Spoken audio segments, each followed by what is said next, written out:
Good afternoon, graduates, families, friends and supporters, faculty. I'm so happy you're all here today to celebrate the class of 2025, and I hope you will bear with me for just a few more minutes. Every moment of our time at King's brought us here.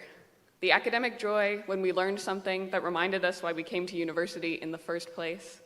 The unparalleled fulfillment of getting an A from your favorite professor. Every sleepless night writing papers and every seemingly interminable semester. University was interesting and fun and difficult, and I hope that in the end it was worth it. I'm honored to have been chosen to represent you all as your valedictorian, after you chose me to represent you as your King Student Union president for 2 years. I tried to never take your trust in me for granted. It's a strange time to be celebrating in the world we're emerging into. I have to admit that for me, the joy of completing my undergraduate degree often pales in comparison to the crushing weight of the injustice we all witness every day. There's the anti-trans crusade in the UK and fascist American immigration policy. The climate crisis rages on in forest fires and hurricanes while corporations continue massive amounts of unchecked destructive resource extraction for a profit. We witness images of genocide and crises occurring from Palestine and Sudan to Myanmar and the Congo. And here in so-called Canada, our politicians don't seem to care that there is still no clean water on so many First Nations reserves. When it comes to our universities, our provincial government in Nova Scotia is restricting academic freedom and undermining the independent governance of the educational institutions we graduate from today. While across the border, the US government detains and deports students like Mahmoud Khalil simply for saying that genocide is wrong. It feels impossible to go through this day without reminding us all that there are no universities left in Gaza. There were, in fact, already no universities left in Gaza a year ago when the class of 2024 walked across this stage, and the destruction has continued while the world looks on. I'm sure some of you are sighing about me bringing politics into this celebration, but the truth is that it was already political. Our education is political, what we choose to celebrate is political, and our choices from here on out are too. It is a personal choice to get a university education, but it is a political condition to be able to do so. The fact that we are able to graduate today makes us, on the local and global scale, the lucky ones.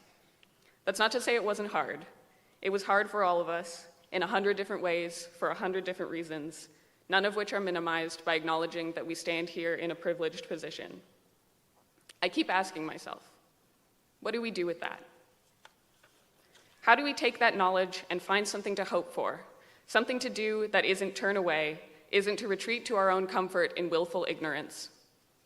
The best I can offer is this. 1, we have to face the world in all its complexity. 2, we have to believe it can be better. And 3, we have to have the courage to act to make it so. Our world is beautiful, and it is terrible, and it is everything in between. For every great moment each of us had at King's, there's a flaw in our education system keeping it inaccessible to disabled, low-income, and racialized people, allowing our institutions money to fund violence, genocide, and resource extraction, and protecting powerful people who've hurt our vulnerable peers. On social media, in between pictures of our friends and family and influencers' travel vlogs, there's people begging for donations to keep their families alive because the systems that we were told would protect them have failed them. Recognizing our advantages and the flaws in our institutions and our world isn't a bad thing. It's necessary. It validates our own struggles because it shows us where we had help and where we persevered.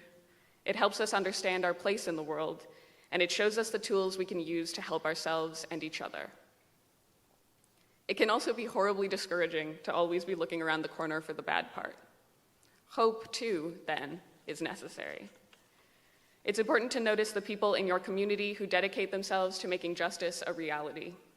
Whether it's folks giving out food to their unhoused neighbors, or calling out racism in their workplace, or going to the city council meeting to talk about safe consumption sites, or those who take direct action when bigotry rears its ugly head, it matters that there are people doing something to chip away at the weight on all of our shoulders. Something that helps me hold on to hope, too, is gratitude. Today, I'm grateful that I got my education here, from the faculty and my fellow students who taught me so much, with the help of our TAs, student support staff, Prince Hall staff and custodians, and so many others. University was more than our classes. It was every society event and night out and friend that opened our eyes to something new. I'm grateful for my family, who I wouldn't have made it here without, and for my friends, who made the bad parts bearable and the good parts better. I'm also grateful to have had the privilege of living and learning on this land in Chibuktuk, part of the unceded and unsurrendered territory of the Mi'kmaq people. Those of us who are settlers here cannot take our presence on this land for granted, and we must both recognize and deconstruct colonial systems every day. I hope you all have plenty to be grateful for too, and that you will use the things you care about to fuel you. Which brings us to the third and most difficult part of my little bit of advice for today: action. I believe that human suffering is preventable. I don't take suffering to mean friendship breakups, struggling through a tricky essay, or learning how to cook in your first apartment. These are the normal hardships of growing. Suffering means people going hungry, being imprisoned, or losing whole families to mass violence. Suffering is designed.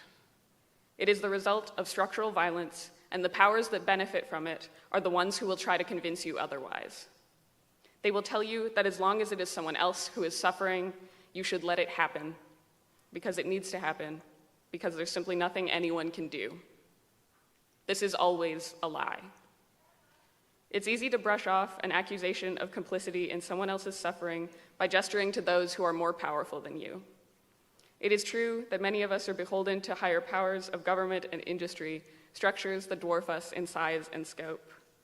Still, the reality of injustice is that it is both the result of systems that are so much bigger than any of us, and that those systems are maintained by the actions of individuals. If we abdicate our responsibility to act by saying someone else can do more, no one will ever do anything. We can choose to accept business as usual, or we can choose to resist. The world is what we make it, one where our governments properly fund our universities and our food systems, where no one tacitly supports a genocide happening across the ocean because it is too complicated to talk about, where trans people are loved, supported, and quite frankly, left alone. That's made possible by people too.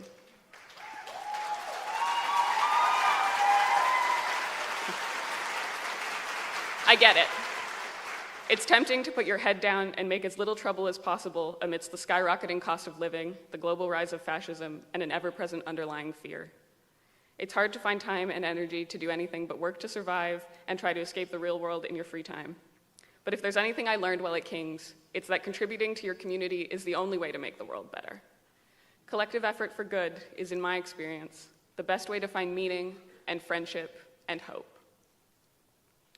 When I first began thinking about this ceremony, the pomp and circumstance of conferring us degrees, I thought about what that means, to confer.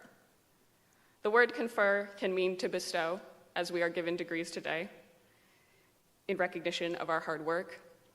It can mean to meet with and deliberate as we reflect on and celebrate our time as students together. And it can mean to invest with a characteristic. That characteristic is responsibility. In leaving this place where we did so much learning, we are conferred a responsibility to fight for a better world. We have to take what we've gained, the knowledge and skills we've worked for, and turn it into something good. We have to keep learning, to keep growing, to keep caring, especially when it's hard, and to keep trying, no matter what. Even when it feels like all odds are against us, the promise of a better world is worth fighting for. And I believe in us. I believe in people.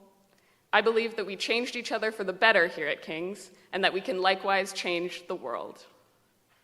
There is hope for us and for the world we are growing into, but only if we face it, hold on to each other and our belief in a brighter future, and act like the world depends on us, because it does. Congratulations to the class of 2025.